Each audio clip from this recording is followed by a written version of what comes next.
So the other thing about awareness, um, the task of becoming aware,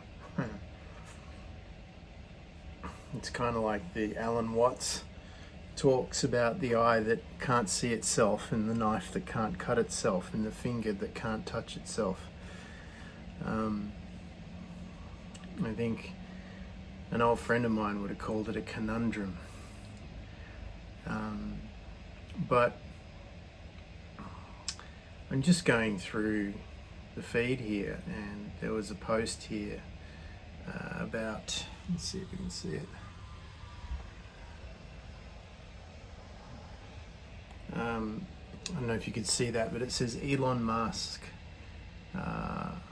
Question ask, what words of encouragement would you give to an entrepreneur? Elon's answer, if you need words of encouragement, don't become an entrepreneur.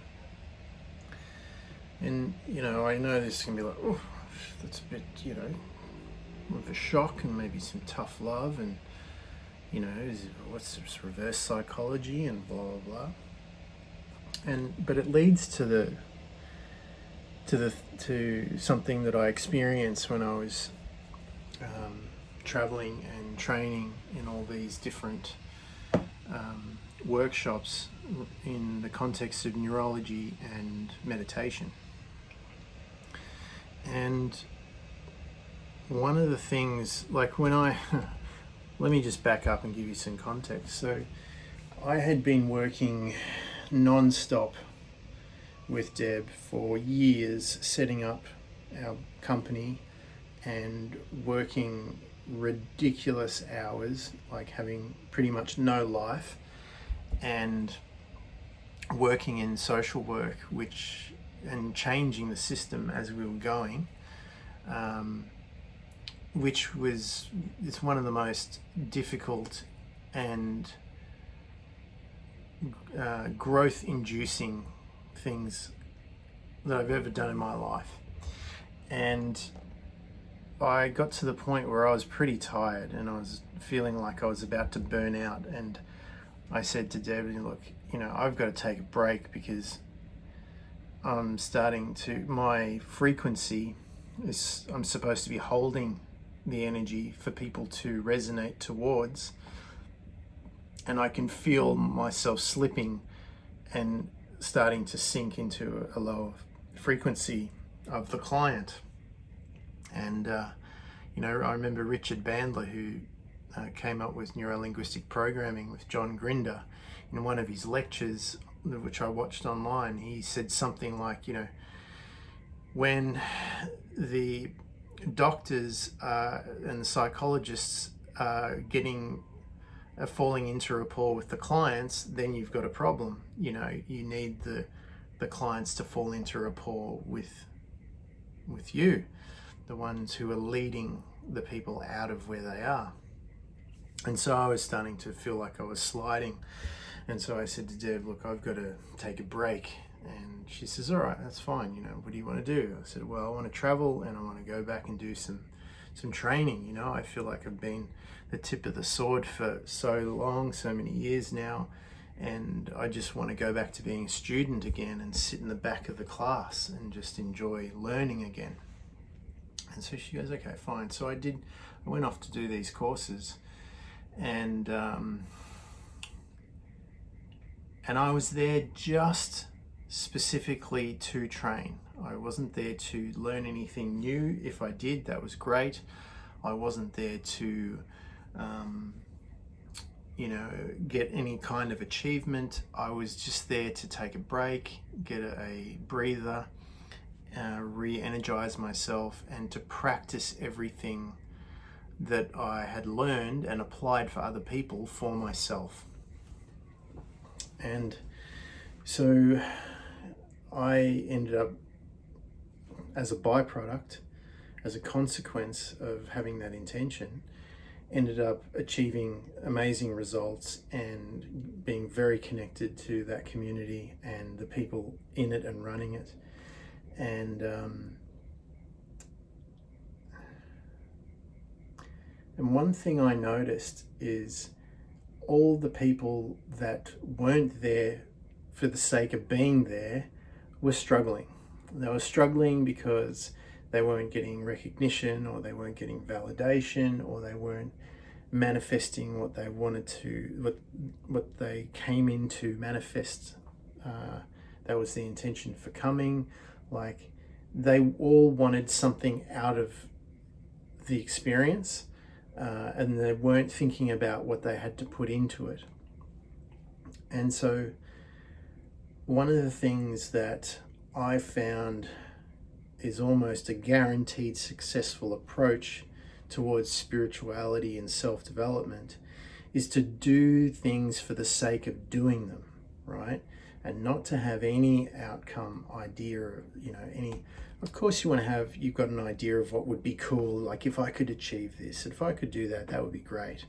But you're not attached to it. Like, you're not trying to make it happen, and if it doesn't happen, you get all uptight and you start to worry, and then you start to manipulate and use deception and smoke and mirrors and don't look behind the curtain and all this crap just to maintain an image of having achieved it, right?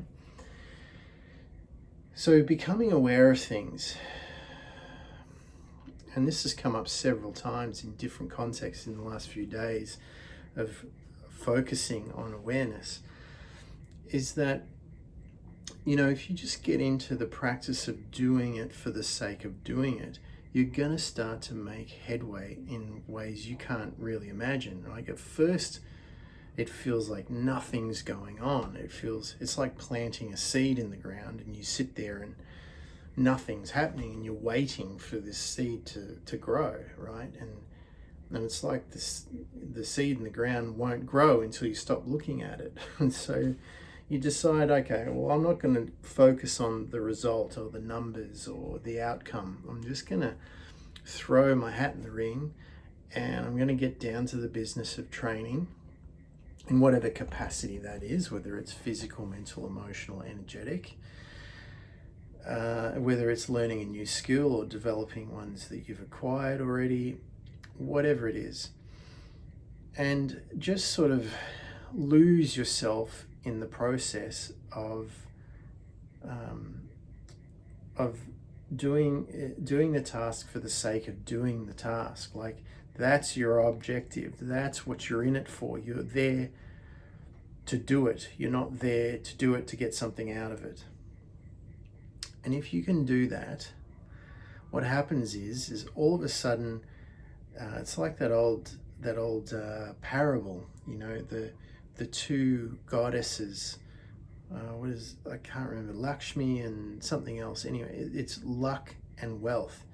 If you focus on wealth, you'll never get it, right? It's like trying to go and get that girl, and the more you try to get her, the more desperate you appear, and the worse it becomes for you. And so you don't focus on wealth in this context of this story. You focus on luck and enjoying and being aware of where the opportunities are, right? The opportunities to get deeper into things, or to enjoy things more, or to learn something, or to become aware of something that was always there that you didn't know that was there, right?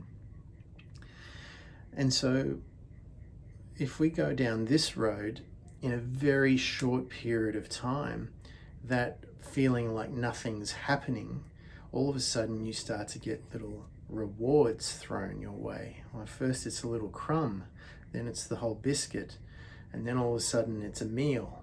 And then before you know it, you're sitting at the table, right? And there's a smorgasbord there, and there's a huge buffet, and then there's wait staff bringing you food, and pretty soon you're full and you can't eat anything, and they're still bringing you more. And it's like, whoa, hang on, whoa.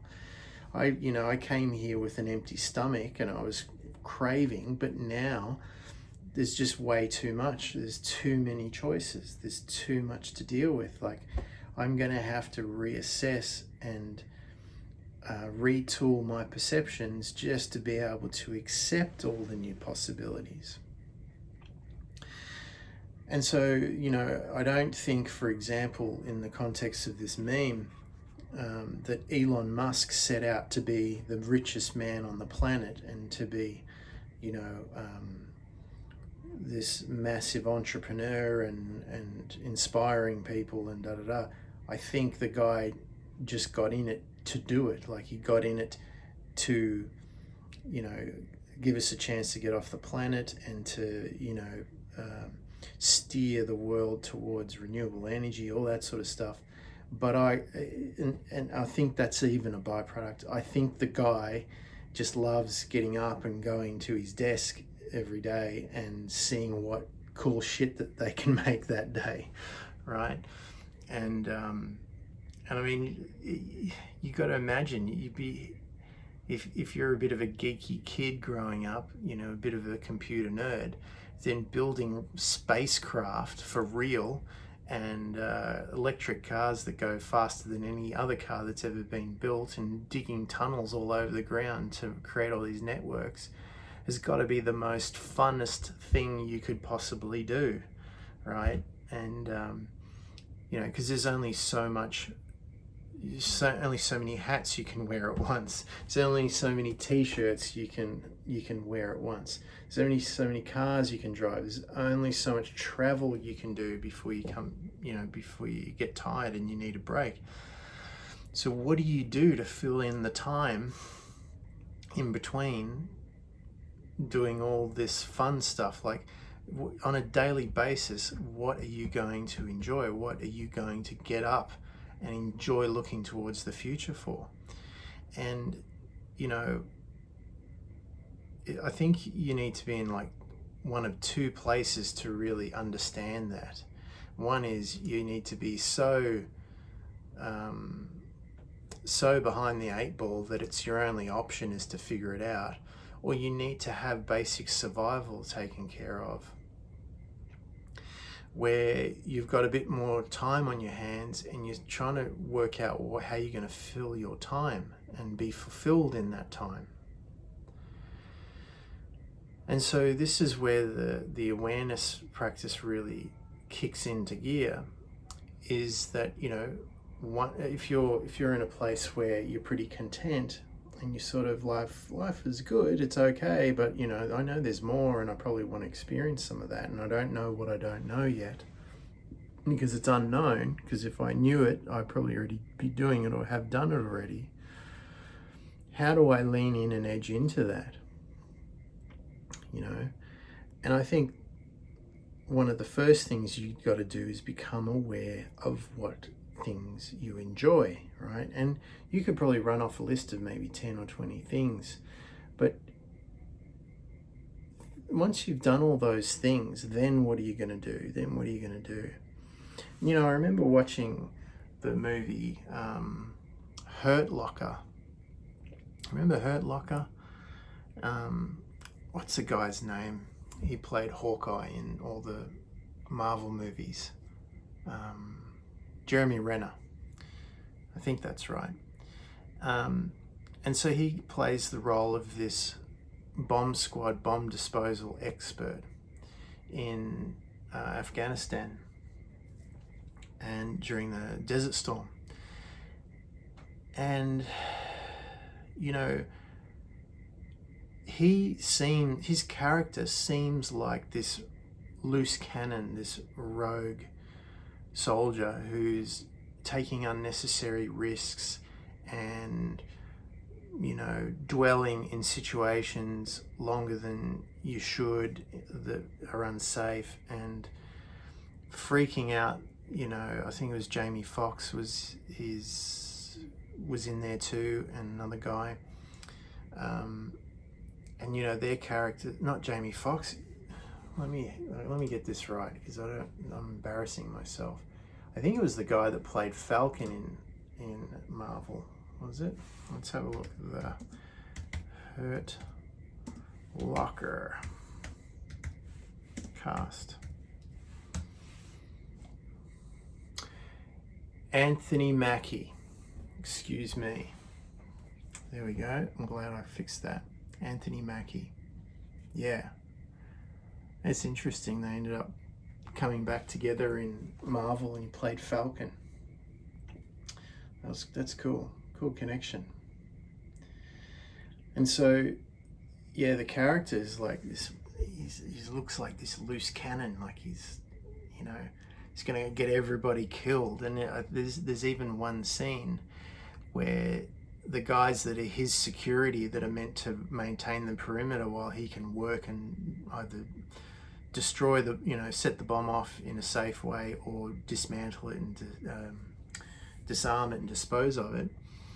They're even thinking about topping him because they think, accidents happen all the time out here, and this guy's going to get us killed. Maybe we should just create an accident and then we'll be rid of him and we'll be able to get home out of this fucking hell of a place, And there's this one scene in it where they start to actually bond and they get really drunk and everyone goes to sleep and he takes his shirt off. He's like stumbling around, takes his shirt off. He's got scars all over his back like he's been in some kind of accident where, maybe he's been burned or he's been in an explosion or something. And he sits there and he puts his bomb blast helmet on in his bunk and he passes out asleep. And there's this moment there, it's so well done. And I don't know if anyone's commented on this or if other people have noticed this, but it really struck me, especially because, with all those years of working on the company, I've worked with a lot of kids who had a lot of shit to deal with, but every now and then you see them as just being kids, having time to just be a kid. And he looked like a little kid with his helmet on, like wearing a costume, like he just had the best day of his life playing all out, immersed in this character that he's created for himself in a whole set and scenery that's conducive of him being able to play this character. And something flipped on me. It was like, hang on a minute. Everyone's in this environment not wanting to be there, apparently. And everyone's thinking this guy's lost it and he's crazy, and because he's crazy, he's going to put himself at risk and he doesn't care who he takes with him. But then something dawned on me. The whole boundary containment flipped on its head, and all of a sudden you start to see that this guy was exactly where he wanted to be. There was nowhere else he'd rather be. While everyone's mind is trying to escape, he is totally present. Like, that's all he wants to do is go out in the field and dispose of bombs, right? Because that's his thing.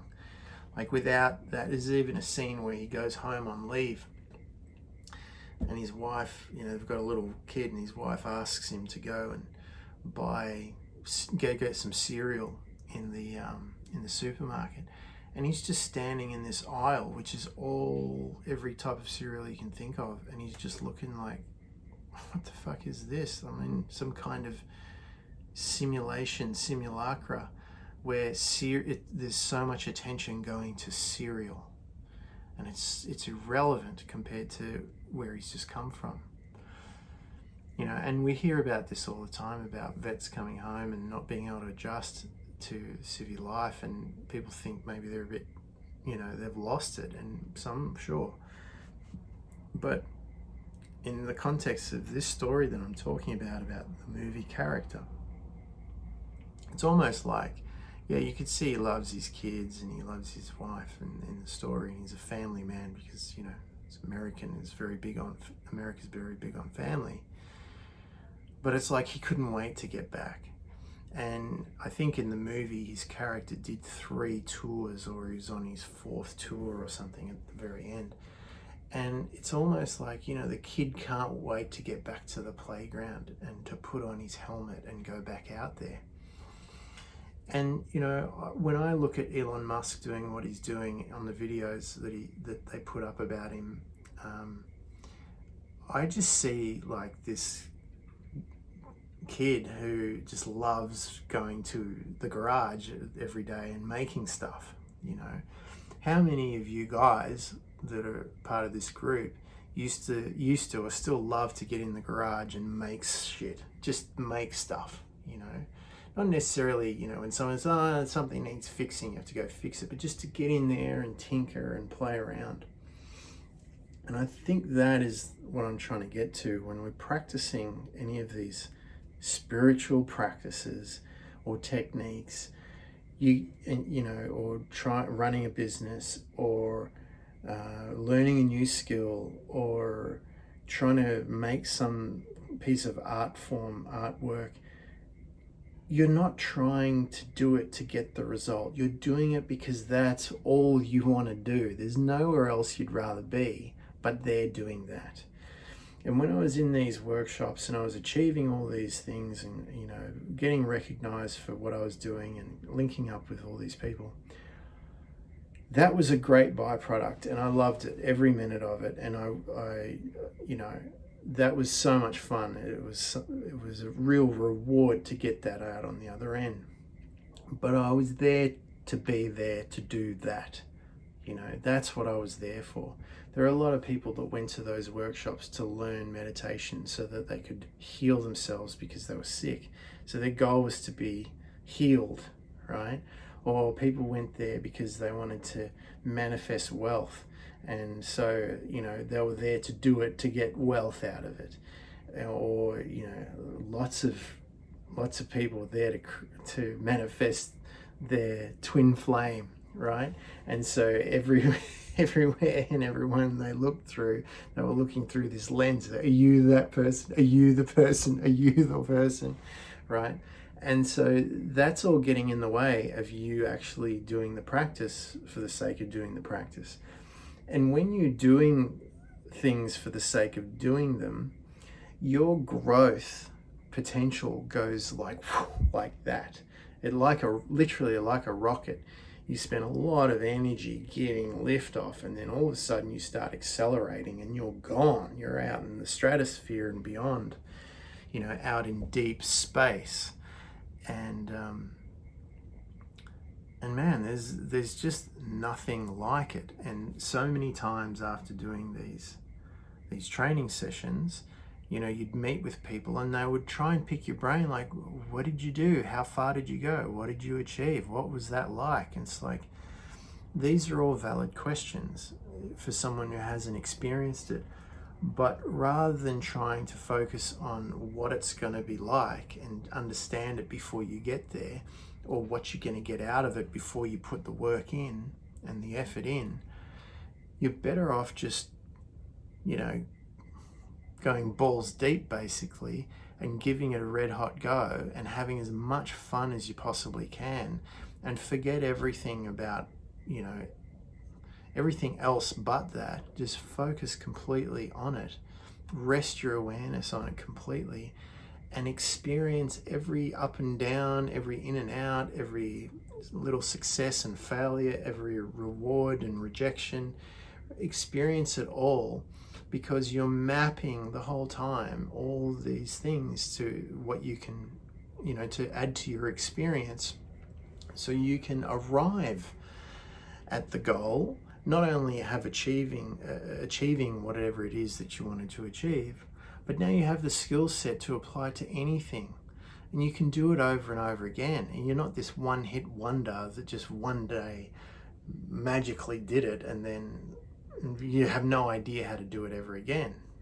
You know, I mean, the other thing is that when you start to achieve certain things, you're going to get challenged all the time. People are going to see if you can repeat it and repeat it on command. And, you know, if you can't, well, then you probably haven't mastered it yet. You probably need to go back to it again. And there's nothing wrong with that. You know, there's lots of things that I've fluked many, many times, but have no idea how I did it or how to repeat it. But then there's other things that I do know how I did it, and I do know how to repeat it, and I can hit the button whenever I want and turn it on. And that's where you want to be, you know. And that's why this whole subject, and I'm so glad Deb, you know, unearthed this, because, you know, it was a great little catalyst. You know, it was a great catalyst way back when, years ago, when we first got together, and she she bought me, what is it, the Magic, I think, about all these little exercises you can do. And you know, you just get into it and do it, and don't, like, I got into it going, yeah, okay, like it seems like a fun thing to do, it seems like something we can do together and connect more, and so I'll just do it. And then I did it. I didn't care what the outcome was, you know, how long it took, whatever. And even after doing the exercise, it didn't seem like much had happened. But now 10 years later, looking back on the whole thing, you know, it's sort of like, holy shit, look how far we've come. Look at all the experiences we've had. Look at all the things we learned. Look at all the things we know now that we had no idea, that we didn't even know existed when we began. You know, and whatever it is you're getting into this for, you know, the experience of actually just doing it for the sake of doing it is so much more fulfilling than any possible goal you can put out there, right?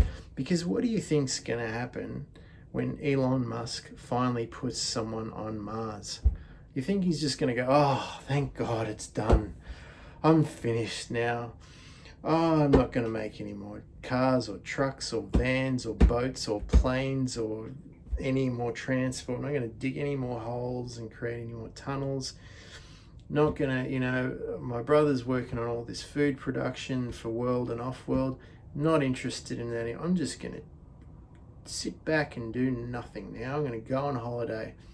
Yeah, you might do that for a little while, but I can almost guarantee that the thing that's going to stop that guy walking into the workshop every morning is probably going to be, you know, old age. They're probably going to have to walk the guy out with a tartan blanket in a wheelchair and say, look, enough and is enough, Elon. Like, you know, thank you very much from the entire human race. We're good. You know, you go and do what you really want to do. And he'll probably go, well, take me back in the fucking shed, mate, because I've got shit I'm still working on that I want to finish off, right? There's got nothing to do with you and, you know, the future of civilization and interplanetary space travel and blah, blah, blah. You know, so one of the things with setting any goal is to really sit down, become aware of the things that make you light up, the things you can do forever in a day, that didn't matter whether you had money or you didn't have money, whether you had that twin flame in your life or you didn't, whether you had health or you didn't have health, you'd still want to do this thing, right? And as kids, you just want to play, but as an adult, it's probably your hobby, right? So these are great places to start your awareness practice because you're already in a good vibe, you're already in a good state of mind. And when things come and sort of push you around, life comes and push you around, knock you around a little bit, these are our go-to things to get us rebalanced. And, you know, I was watching a tutorial the other day on music production. This guy had produced with Pharrell Williams and Jay-Z and Beyonce and Dr. Dre and, you know, I don't know, countless other people. He calls himself Focus, this guy, and he's so unassuming. Like, it was so humbling to see. Just this guy that just loves tinkering around and making music. Like, he's sitting there and he's so calm and chilled. You know, this guy does this all day, could do it all day, wants to do it all day. And as a result, you know, he's so deep in the music game, not just in terms of success, but his knowledge of music is so deep. Like, he's doing little things and subtle things that you don't even notice that's in the music that no one else is doing, for example. And he's gotten all the way around to the circle where he's back to, you know, basically being like a white belt again in music. And he's like, well, you know, and quite humbly and honestly goes, anyone out there you want to message me, you got a question, I'm here for you. You know, I want to connect with you. I'm interested in what the new kids are doing and what they're coming up with, because that's going to push me to learn more, because he's on the edge of the unknown now, like, and he's looking for new things to inspire. He's looking to look at what he knows best in a way like he doesn't know what it is anymore. So he's trying to get back to that beginner's mind. And you know, that one of the key elements that needs to be in any endeavor you're doing is playfulness, obviously, and a curiosity. You want to be so curious about what it is and what is this actually doing. Like, how do we actually do this? What is possible? You know, what if we did this? What if we did that? What if you tried this way? What if you tried that way? You know, I love listening to people who are at the peak of whatever it is that they're the best at, you know, and just how simple they make things, but how profound they are at the same time. Like, you know, if you've been following me, you know Marley's a big part of my life now, and she's on, you know, posting pictures of her all the time. And I'm into dog training now, and you know, because it's fun to play with Marley and to teach her new stuff, and she's craving that stimulation all the time. She's a growing dog, 6 months now. Wow, went fast. And so she's in between that puppy and dog phase, which is really interesting. And I'm watching this one video about this guy he's trained, like, Marley's a Labrador, so he's trained champion Labrador retrievers that have been in competition in the States, and where they do ridiculously long blind retrieves, you know, of like 400, I was going to say meters, but I think it's yards, and you know, they're directing them with whistles and using e-collars to send signals to the dog in the next field to go and retrieve something that's hidden in a bush that there's no way you could possibly find it if you were looking for it. And, you know, he says he's got this raspy voice, like you can barely understand the guy. And he says, if I was to write a book, it would go something like, if this doesn't work, try that. And if that doesn't work, try this. And that was his instruction. And it was just so meta level, so profound, and so simple all at the same time, and can be applied to such complexity and be looped over and over through time and scalable. Like, it's like, you know, a multi-tool, these ideas. And so I'm really into these ideas that can be applied to all sorts of things and help you create new things. And one of the most profound tools is awareness, you know. And I'm hoping that in this series of videos that I'm doing, that it's going to bring a lot of clarity and get people into the game, because it's such a fun game. It's such a fun game to play when you have the tools and you have time on the tools and you know how to do it, you know. And I'm not saying I'm the bee's knees at this or anything, but I'm saying, you know, it's so much fun. And I see so many people struggling because they don't know where to begin. They don't know what to pay attention to, or, you know. And it hurts me to see people go through this. And I've been there too, many times. I'm not immune to this by any means. But, you know, like in one of the threads today, one of the people in the group, she's like asking questions and I'm giving her the answer, but it's not showing up in the way she's expecting it. And then she's getting more and more riled up, and I'm giving her the answer again and she's not getting it. And then finally the penny drops, and I'm just sitting back laughing, knowing how this feels and how hilarious it is from my point of view in this moment. And I start to think,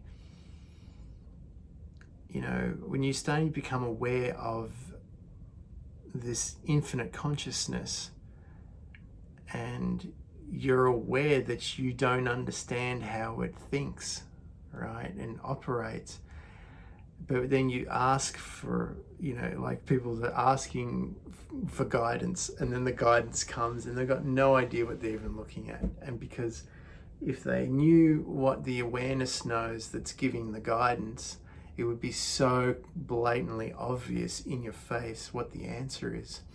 But because your perception isn't tooled up to be able to be aware of the answer, you can't grasp it, right? So this is all about how do you transition that gap. It's a funny thing. It's I think was it Rumi has all these quotes. The sense of humor of this thing. It's just, it's side splitting sometimes. It's excruciating. And when you finally get the punchline, it's like, oh my God, fuck, it was right in front of my nose the whole time. How could I not see that? But once you get it, you change forever. There's no going back. It's like taking the red pill, baby. Buckle your seatbelt, because Kansas is going bye-bye when you finally get it.